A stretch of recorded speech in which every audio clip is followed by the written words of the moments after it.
Alors nous avons réalisé plus de 40 analyses pré-planifiées et post-hoc au cours desquelles nous avons vu non seulement des tendances sur le pourcentage de patients revenant à la vie quasi normale, c'est-à-dire le pourcentage de patients avec un score MRS 0,1, mais nous avons vu également dans le groupe de patients traités par glenzocimab et thrombectomisés, non seulement un déséquilibre en défaveur du glenzocimab, particulièrement chez les patients diabétiques, également les patients qui recevaient le produit avaient un score à l'entrée, à l'inclusion, plus défavorable, et donc l'ensemble de ces facteurs a contribué à un déséquilibre chez les patients thrombectomisés.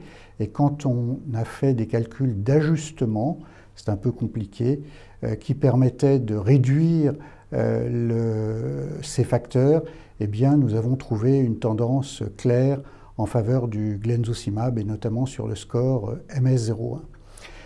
Par ailleurs, ce qui est apparu, c'est que chez les patients complètement recanalisés après thrombectomie, il y avait également une tendance en faveur du glenzocimab. Et puis nous avons retrouvé cette tendance chez les patients qui prenaient un traitement concomitant antithrombotique. Et notamment, ce sont les patients qui arrivent à l'hôpital avec un traitement anticoagulant ou antiplaquettaire. Donc aujourd'hui, fort de ces analyses, nous sommes en train de designer une nouvelle étude, probablement chez les patients thrombectomisés ou chez les patients les plus sévères, pour reprendre le développement du produit.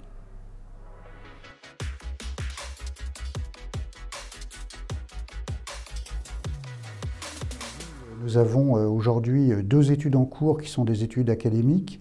La première, GREEN, est une étude dont le promoteur est l'Assistance publique Hôpitaux de Paris. C'est une étude chez des patients thrombectomisés, de nouveau, mais jusqu'à 24 heures, ce qui est extrêmement intéressant. Et cette étude a déjà recruté plus de 85 patients. Donc nous attendons une analyse de futilité au 4e trimestre de cette année. Quant à l'étude Liberate, c'est une étude qui est sponsorisée par l'Université de Birmingham en Angleterre et qui a déjà, dans l'infarctus du myocarde, et en particulier l'infarctus du myocarde avec une élévation du segment ST, qu'on appelle dans notre jargon le STEMI.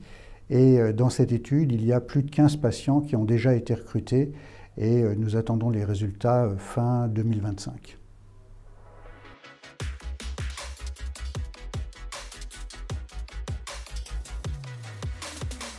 Alors l'étude GALI, c'est une étude qui est effectivement sponsorisée par un PHRC qui a été obtenu en 2023. C'est une étude qui est sous l'égide de la Fondation ophtalmologique de Rothschild avec laquelle nous travaillons depuis longtemps. C'est une étude qui va se faire chez les patients atteints d'un AVC avec ce que l'on appelle un large score infarct, c'est-à-dire un volume d'infarctus cérébral important, et donc chez des patients thrombectomisés. C'est une étude qui devrait recruter 300 patients à peu près sur 2 ans. Les premiers patients devraient être inclus fin 2024, fin de cette année.